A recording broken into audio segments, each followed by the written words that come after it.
I know what you're thinking. Sticks, no, the MMO genre isn't dead. We have so many great looking MMOs coming. Maybe, sure.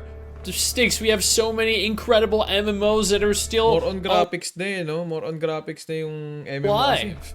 Sure, WoW, Final Fantasy XIV, Guild Wars 2, maybe Black Desert, maybe ESO, all games that are a minimum of a decade old, which means there really hasn't been a single good. Alam nyo yung hirap kasi sa mga bagong MMO ngayon. Ano eh, kailangan nilang kumuha ng bagong player na hindi nag-MMO. Number 1, napakaliit kasi nung space na yun. Number 2, kailangan nilang i-convince yung mga naglalaro ng World of Warcraft, basta yung mga OGs na game yan, mga Final Fantasy. Kailangan nilang kunin yon. Kailangan nilang ipaiwan yung World of Warcraft para laruin yung bagong game nila, which is napakahirap talaga, pare. Napakahirap gawin para sa mga MMO ngayon. Kaya sobrang challenging. Quality MMO that has remained relevant, released in the last decade. I'm tired because there just doesn't really seem like there's a whole lot to cover. There just doesn't seem like there's really a whole lot to play. I started this channel back in 2017, and over the course of the last 7 years, I've shifted the direction of the channel, the focus of the channel numerous times. We started as a gameplay channel, we shifted towards news, we started doing both gameplay and news, we started doing reviews. At present, I've played every MMO.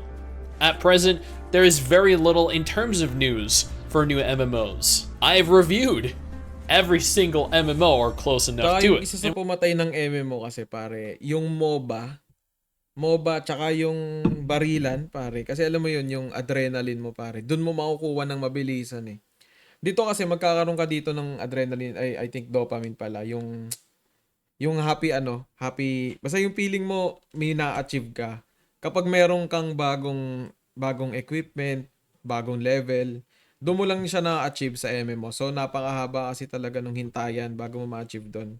Hindi katulad sa mga MOBA, pag naka-double kill ka, tayo na sobrang saya mo na kaagad. Matagal yung kumbaga, it takes time bago ka matuwa ulit sa huling time na natuwa ka doon sa MMO. Kaya medyo matagal talaga yung sa MMO. Kailangan dito matyaga ka, tapos genre mo talaga yung MMO para tumagal ka sa MMO. Pero kung nakasali ka lang dahil sa ibang purpose, medyo mabilis ka mababurnout yan. And while I still plan on covering MMOs in each respective year, in a slightly different way, I'm sure if you've looked at my channel recently, you'll see that I've taken a new direction with regards to covering MMOs in 2024. It's gotten to a point where I just feel like there isn't really enough that warrants full-time coverage of MMOs, and I'm not the only one that feels this way. The Lazy Peon has been covering non-MMOs. Kira TV no longer covers MMOs at all. Josh Strife has another channel called Josh Strife Plays, which does even better than his MMO channel. And honestly, those are actually really good videos, by the way. Mitch Mannix is beginning to also distance themselves from MMOs just a little bit. Asmongold very rarely reacts to MMO content anymore. Content creators are just leaving the genre. Honestly, there's only so many times we can play a game or replay a game, and what future do we have to look forward to? Recently, Tower Fantasy released. That did horribly. Blue Protocol was supposed to release years ago. We're still waiting for that. We don't even know if it's going to release in 2024 anymore. Throne and Liberty. God knows how that's going to do. Both Blue Protocol and Throne and Liberty have failed horribly in their countries of origin. Failed na yung Nag-failed ba yung Throne of Liberty? Parang sikat kila kila Boss GBB yun Ashes of Creation, that is still in the early alpha stages of development. That is years and years away from releasing. The Riot MMO announced they are going to go hinihintay ko talaga, Riot MMO. Pero pagkaroon ng balita dito, di ba, na parang maglalaylo muna sila, parang ganun. Kasi parang iniwan yata sila nung main developer. Yun ang pagkakaintindi ko doon. Hindi ko sure, hindi ko masyadong nabasa. Pero hindi ko na masyadong maalala, pero nabasa ko yun dati. Silent for years, meaning this game is even further away than it was a few years ago when it was first announced. Arc Age 2 was supposed to release in 2023, got delayed to 2024. got delayed from 2024 to 2025 now. They shut down the original arcade server. They don't have anything. There's no arcades left for people to play. Chrono na pwede mobile at may auto. Hindi. Maraming ganyan. Maraming ganyan, boss. For example, ano ba? MirM. Merong PC, merong cellphone. Pero kasi, malaking factor, hindi ko binubuhat yung ano namin, hindi ko binubuhat yung sarili ko, hindi ko binubuhat yung ibang content creator. Pero malaking factor kasi na may content creator sa isang game. For example, mag-release ka ng sobrang gandang laro. Walang nagawa ng content. Paano may showcase sa mga tao na maganda yung laro mo? Via ads? Paano pag ayaw nilang mag-click ng ads? Hindi na kasi masyadong ano ngayon yung ads na maglalabas ka ng ads sa cellphone, maglalabas ka ng ads sa TV. Hindi katulad nung panahon ng World of Warcraft, parang nati-TV pa yon kasi sobrang daming na-addict. Wala nang ganon. Wala nang ganon, tapos na yung ganong era. So, kailangan mo ng content creator na kayang bumuo ng community para magkaroon ng sustainable player yung game. Sustainable player yung game. Para tumagal din. Hindi kasi parang hirap ng gumawa ng bagong game na katulad ng World of Warcraft na tatagal ng dekada. Imagine NC without SSS. Totoo yan, pare. Totoo yan. Pero inyo, ito. Hindi.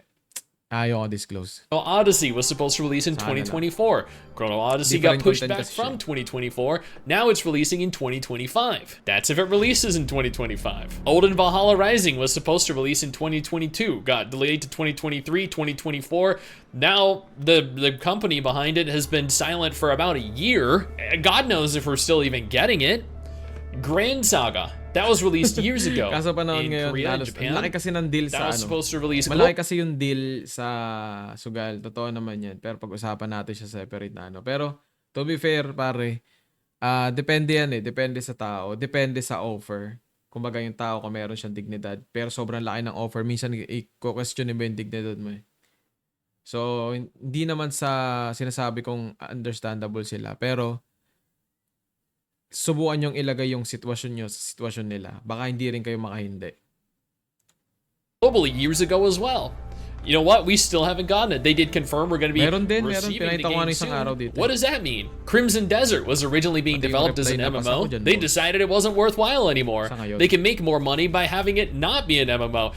Dokkaevi was originally being developed as an MMO. You know what? That's no longer an MMO either. Why? The very same reason. It's more beneficial, more lucrative to not have it be developed as an MMO, to instead either have it as a single player or a multiplayer focused game. Dungeon Fighter Overkill, which was essentially the revamped Dungeon Fighter Online that was supposed to be an MMO, was confirmed to also no longer be an MMO. This is an MMO that I was super hyped for because it looked so good and played so good. Not an MMO anymore. Why? Because studios don't want to make MMOs anymore. It's just too difficult and not worth the investment, the time investment or the financial investment. Project BBQ, which was that beautiful anime MMO set in the Dungeon Fighter world, but completely open world and fully action. That's no longer an MMO. Greedy kasi nung ano pre. Ang greedy rin kasi masyado nung microtransaction. Ito mahirap magturo pero tumingin kayo sa laro ngayon kung applicable pa yung word na micro dun sa microtransaction pare. Tignan niyo yung amount ng nasa mga microtransaction na supposedly bababa lang talaga dapat. Kasi nga tinawag yung microtransaction. Pero kung titignan niyo pare, although nilagyan ng limit ng iba or binigyan ng time, for example, once a week lang, ganun. Pero hindi na kasi micro eh. Hindi na siya microtransaction eh. Sobrang laki na ng pera na gagastusin mo eh. It's an Elden Ring Souls-like open world action RPG. Why is it no longer? Because MMOs suck now. That's just the long and short of it. You want to know the kinds of MMOs we're getting? Revelation M just launched. You know what Revelation M is? The mobile version of Revelation Online. I streamed it for about 4 hours. Not only was it autoplay, auto-pathing bullshit, but the quests, the voices themselves, all the voice acting, the translations were AI generated. They didn't even have a voice cast. They didn't even have a voice director. They literally let AI do everything. You know what else launched recently? Moonlight Blade M. Surprisingly, and I know this is going to come as a shock to you, It utilized autopathing, autoplay, and AI voice acting, AI story, Hardcore AI gamer kasi everything. talaga sila eh, no? Sa ibang bansa. Gusto nila yung manual nilang pupuntahan. Ayaw yung tinuturuan sila. These are Pero actual ako mas gusto ko na yung may autopathing abominations of games. These shouldn't even be classified as MMOs anymore. The MMO genre right now is just in this horrible state. Not only has this genre stagnated significantly nagigets over ko the na siya, course of pre. the last few Nagigets ko na siya. Gusto niya, ano, gusto niya lahat ng MMO lalabas. Parang World of Warcraft. Tulad ng mga hardcore MMO. ang sorry. Ang reason kasi kung ba't may autopathing na merong mga AFK mode, kasi kailangan na mag-adapt sa kung ano yung pamumuhay ng tao ngayon. Yes, totoo. Sobrang ubos oras yung old MMO. Totoo yan. Kaya yung ginagawa ng mga developer ngayon, gusto nilang makuha yung loob ng mga working class na merong pera kasi nga nagwo-work. Kahit busy sa work, makakapaglaro sila ng game na to. Tapos sa game na to, merong microtransaction na hindi na micro na gusto nilang bumili. Yung kasi yung gusto nilang mangyari. Imagine, gagawa ka ng MMO, okay, walang auto-pathing, sobrang ganda, makukuha mo lahat ng estudyante player, pero wala silang enough na resources para bumili. Kumbaga, hingi magulang pa, pare, bago sila makabili ng something sa game mo. Marami din kasi may gusto old-fashioned way. Marami, pero gaanong karami? Gaano siya karami compare sa gusto na may AFK mode? Kasi ako, gusto ko talaga may AFK mode. Ayoko na yung upo ako dito 8 hours. Okay, upo ako dito 8 hours para kontrolin ko yung WASD. Kung saan ko pupuntahin yung character ko, minsan maliligaw pa ako. Di ko na kaya yung ganun. Sa akin, yun yung sitwasyon ko. Baka depende sa inyo. years, but Dito sa Australia, innovation has been stifled. Studios don't give a fuck anymore. Third world country Studios talaga just want to malaki milk ang players mga for NFT. every single cent they can, and that is evident in the kinds of games that they're producing. Good MMOs have become rare. All of the talented developers seem to have migrated on over to creating high quality indie survival games. Look at Valheim, look at V Rising, look at Palworld. All critical, overwhelming successes, all appealing to the MMO crowd. Why? Because they allow for a large group of players to play a game together by providing them what they want, while also providing them a high quality experience. That is not what we get out of horrible quality cross-platform MMOs. We've covered a few different games on the channel in the last 6 months. Traha, Arcto Chronicles, these are Asian MMOs Yung ano that rin kasi, are yung mga cross-platform MMO, parang hindi siya nakaka-enjoy masyado sa cellphone. Feeling ko ako lang pag naglalaro ko ng NC sa cellphone, mas na-enjoy ko pag nilalaro ko siya sa PC. Depende sa control siguro, tsaka sa screen. Mas gusto ko kasi malaki yung screen na nakikita ko. Tsaka mas komportable ako. Tsaka hindi nainit agad. Compatible with PC and mobile. There are multiple more coming out, and all of them are going to suffer the same fate. They're all going to be equally as terrible, and none of us are going to want to play them. The future of the MMO genre is in a very bad state. There's literally nothing coming out in the foreseeable years that is going to retain our interest long term. Totoo yan. Blue Protocol was fun during the beta. Tignan niyo yung bagong labas na MMO, yung ano ba yun? Solo leveling. Sobrang hype pa nung anime noon, naglabas sila ng MMO, hindi rin naman nakatulong. Kumbaga may marketing ka na sa anime, may audience ka. Anime fans, pero wala rin, hindi rin nila nilaro eh. Kasi different yung niche ng anime fans tsaka MMO. Kahit iisa yung character doon, hindi mo pa rin sila mapipilit maglaro or di mo sila may kahit maglaro ng MMO. Kasi hindi nila trip talaga yung MMO from the start. So nagkaroon sila ng maling idea doon na akala nila since sikat na yung solo leveling, sisikat yung MMO ng solo leveling. Time it comes out, there are going to be much better games than it. Wuthering Waves is a better game than it. Azure Premilia is a better game than it. Genshin Impact is a better game than it. Throne and Liberty is an inferior version of Black Desert. The reason it failed in Korea is because everyone already knows this. Every other game that comes out, or MMO that comes out, by the time they actually do successfully release, are going to be irrelevant.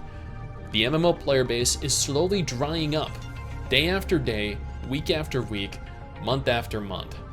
We're migrating to other games. Gacha games, single player, multiplayer RPGs, survival games. And that's just because, honestly, MMOs created these days just suck. And a lot of people are just growing tired of them, myself included. Now, again, this channel is going nowhere. This is just me sitting here exhausted, looking at all the horrible MMOs that are releasing, that have released, that I've covered, that I know I'm going to have to cover. And it's sad. Pinaka-importante kasi talaga yung community kasi tinawag nga na MMO yan eh. Kailangan mo enjoyin yan with other player. Kasi parang, alam ko gumawa siya ng video na nilalaro niya yung mga, ewan ko siya yun na, nakita ko. Parang nilalaro niya yung MMO nang mag-isa lang siya lagi. Tapos ginawa niya ng video na parang, ganito ko na laruin yung MMO ngayon. Fault niya yon kasi pwede naman siyang gumawa ng community. Ang problema kasi, dahil nga content creator siya, hindi siya. Kailangan niyang tumalon-talon ng game. So, nalilito yung mga tao kung saan siya sasamahan. Wala siyang niche na isang MMO na nandun lang siya. At tignan natin sa live. Hindi. Bless. Magkakaiba talaga eh. 6 years ago, 4 years ago. So, hindi na siya nagla-live. Mahirap kasi yung pa-jump-jump ka talaga ng game. Kaya maganda talaga kung may isang game ka na nagustuhan, build a community talaga. Tapos, review ka na lang ng other game, ganyan. Pero kung lahat i-advertise mo as magandang laro, malilito yung audience mo, malilito ka. Minsan malilito mo na yung sarili mo kung ano talaga yung maganda. So siguro mag-decide siya kung ano talaga yung lalaroin niya. Marami naman maganda, lalo pag may kalaro ka. Itong nilalaro ko ngayong MMO, hindi ko masabing pinakamagandang MMO, pero hindi nakakasawa. Sa ngayon ito yung nararamdaman ko pare. Asawa niya nasa F40, mas kilala pa asawa niya dun kaysa sa kanya. Kasi baka nag-stay doon yung asawa niya. Madami din naglalaro sa solo leveling na hype lang pero ngayon wala na bumabaan. Yun nga eh. Na-hype talaga siya pero yun, di natin alam. Pero para sa akin, di pa din yung MMO. Lang sila. Nagda-divert lang sa ibang genre. Pero pag binigyan mo yun ng magandang rason para maglaro ng MMO, maglalaro yan kasi mas kabisado na nila yan.